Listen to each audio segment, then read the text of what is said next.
Zoti Osmani, duhet ka lidhë një temë tjetër ka të bëjë me një përplasje që ka ndodhur mes Taulant Ballës dhe Elisas Piropalit. A besoni që tashmë brenda Partisë Socialiste nuk ka ujëra të qeta dhe çfarë roli kanë ambasadat në këtë përplasje? Në fakt, unë nuk kam ndonjë interes fare të merrem me Taulantin dhe me Elisën. Janë dy lojtarë figurant të sektit të Rilindjes, një sekt në shpërbërje sipër, i cili ka probleme të mëdha dhe i cili është duke përjetuar një luftë civile të cilën e Rama po e maskon me shumë kujdes. Brenda Rilindjes ka luftë civile, ka gati për shpërthim. Lojtarët po presin që të mbytet anija e Edi Ramës në mënyrë që të kapin llokmat e mbetura dhe të shpërbëra nga Rilindja. Rama po improvizon forcë, po improvizon fuqi, por në fakt nuk është i fortë. Atë e mban vetëm Berisha në pushtet.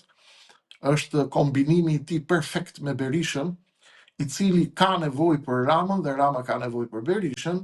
Është ky çift i cili e mban peng Shqipërinë, por këtë e kanë kuptuar të huajt, e kanë kuptuar ambasadat, e kanë kuptuar lozhat, e ka kuptuar Washingtoni, e ka kuptuar Brukseli. A do të lëvizin ata në këtë drejtim apo jo? Rama dhe Berisha, që janë lojtarë çift të nevojshëm për njëri tjetrin, që e kanë bllokuar dhe e mbajnë kaps gjendjen situatën politike në vend, njëri rrin pushtet, tjetri ruan monopolin e të bërit opozit. Sa më shumë rritet presioni ndaj Edi Ramës, aq më agresive bëhen protestat e Berishës. Amerikanët nuk kanë ndryshuar qëndrim, si në kohën e Jurikimit, edhe në kohën tani që nuk ka ambasador, por që flet zëdhënësja Nancy Wernhorn, melodia dhe violina e ambasadës amerikane është mos shkonin protesta se do ketë dhunë. Pra, nuk e dum këtë. Priti Berisha që t'i hiqet non grata, çoj Fatmir Mediu në Amerikë, që të heqin non gratën, bëri pagesa lobeve, lobingjeve, zyrave, nuk kishte rezultat. Çfarë bën? Protestën e fundit e kuptuan që Washingtoni nuk është fare ke violina Berishës, as nuk e shef si alternativë. Unë ju kam thënë, Berisha mund të ishte lojtar tranzicioni, i përkohshëm për të shfryrë kombardaren e Shqipërisë dhe të Ballkanit, në qoftë se amerikanët do t'i hiqnin non gratën dhe presidenti Trump. Ai nuk ja doli ta heq këtë, sepse atje në Amerikë nuk janë budallë, atje dinë se çfarë loje luan çifti Rama Berisha në Shqipëri. Fati i zi shqiptarëve që ta hanë dhe ta gëlltisin këtë karrem në vështirësi, dhe do të shohim se ku do të shkojë situata. Problemi është që kjo përplasja mes Elisës dhe Taulantit nuk është gjë tjetër përveç se një përplasje ndërmjet miq, të cilët tentojnë të zbresin nga anija kur anija shkon drejt mbytjes. Taulanti kërkon të qëndrojë besnik deri në fund ndaj kapitenit të anijes, ndërsa Elisa Spiropali po hedh vickla dhe po del si reaksionare, në mënyrë që nesër kur të riformatohet PS-ja, që të vinë Ditmir Bushatrat e këta njerëzit të cilët nuk kanë qenë të përfshirë 100% tek kulisat e sektit të Rilindjes, kjo të duket sikur ka qenë një lojtar që e ka refuzuar Edi Ramën.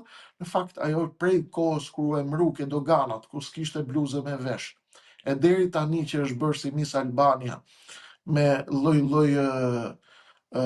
ndërhyrjeshe, me lloj rimelesh, e buskuqesh, e rrobash, e markash, duke ecë me mbi taka, i tregojnë shqiptarëve që unë jam lojtare e re, po do të thotë, edhe e marketoj edhe në Kosovë që kjo shkoj zbuloj atë kurthin që po i bënte Vjosa Osmani me Edi Ramën Albin Kurtit, u tentuan ta marketojnë këtë edhe në Kosovë, por nuk ecën.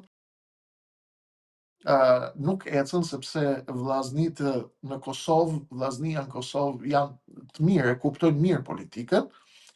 Kjo u përpoq ta marketoj sikur ishte kjo ajo që zbërtheu tradhtin e Vjosa Osmanit në Albin Kurtit dhe e marketuan në këtë formë për të marrë pikë kjo brenda. Unë nuk besoj se ka ndonjë vlerë për opinionin publik shqiptar sherrri mes Taulantit edhe Elisës. Ata janë pjesë të të njëjtave manuale, të të njëjtit sekt. Sekti është në siklet dhe në vështirësi, sepse sapo të gjehet një qetësi e frontit të Iranit dhe lindjes mesme, presioni gjerman, europian, por ndoshta edhe ai amerikan do të vazhdoj të rritet në Shqipëri, sepse Edi Rama tashmë është një lojtar me kosto të jashtëzakonshme për Amerikën edhe për Europën. Amerikanët nuk mundet të mbajnë një person me kosto të mëdha. I vetmi fat i Edi Ramës që ai që vazhdon të qëndrojë është se ai ka ortakun e tij Sali Berisha, i cili e mban në këmbë, parësi e alibia e Edi Ramës tek ndërkombëtarët është në qoftë se largohem unë, vjen Berisha. E njëjtën alibi me cilën ka fitu 3 palë zgjedhje në Shqipëri, i thot shqiptarëve, unë po iki, po s'më por po ika unë, nuk keni njëri tjetër. Një palë zgjedhje tha keni Ilirin me Saliun, pastaj e futën Ilirin në burg, ngeli vetëm Saliu, dhe thanë, po ika unë, thotë Rama, do të vi Saliu.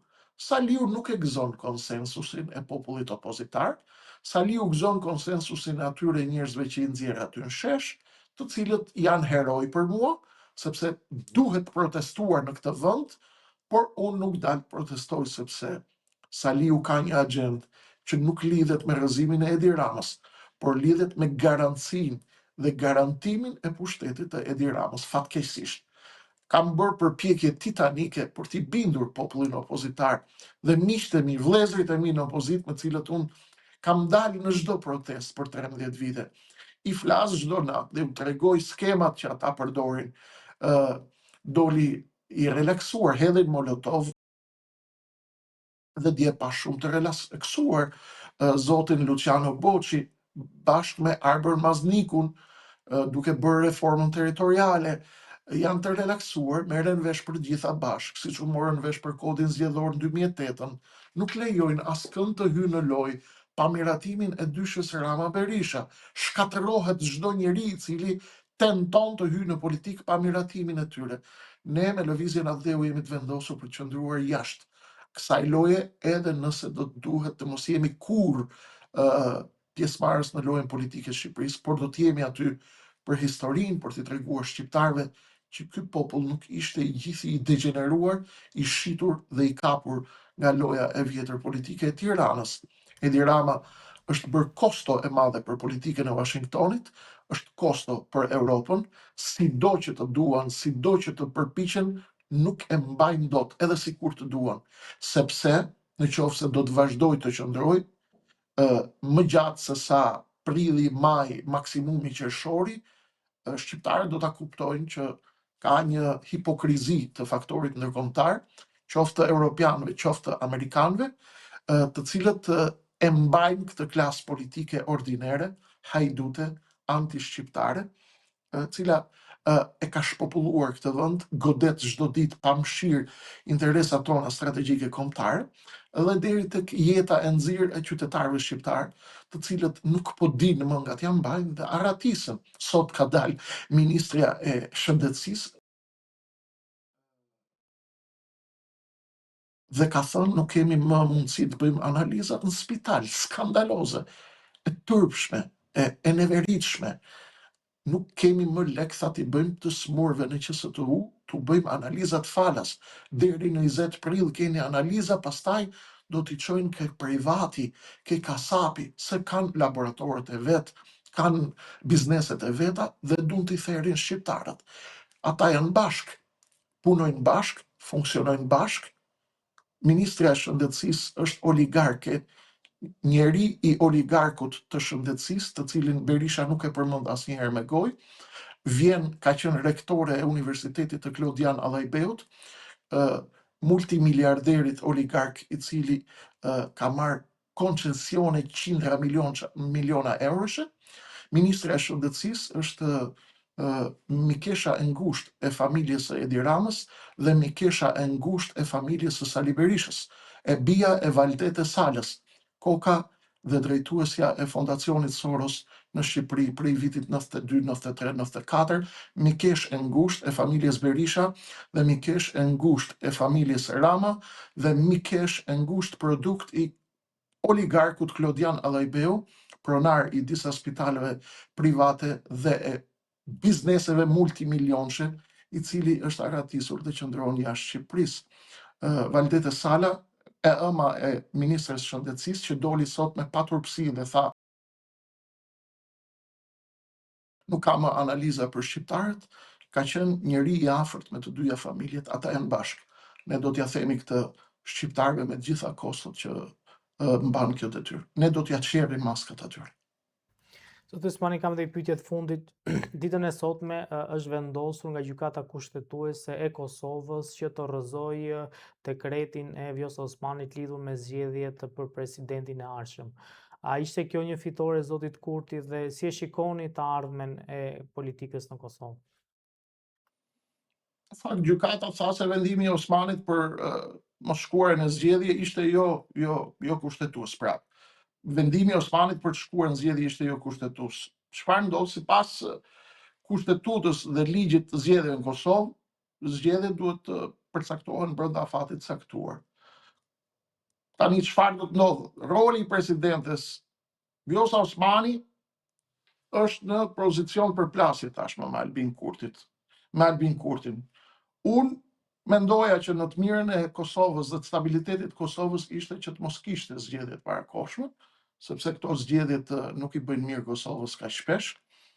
Aq më tepër që jemi në moment jashtëzakonisht delikat tani në këtë moment, vendimi i kushtetuesës është i qartë, e rrëzoi presidenten dhe duket që taktikisht është një fitore momentale Albin Kurtit. Si do ta zgjedhin presidentin tashmë do të mbetet për tu parë, kanë 34 ditë, 35 ditë afat për ta zgjedhur.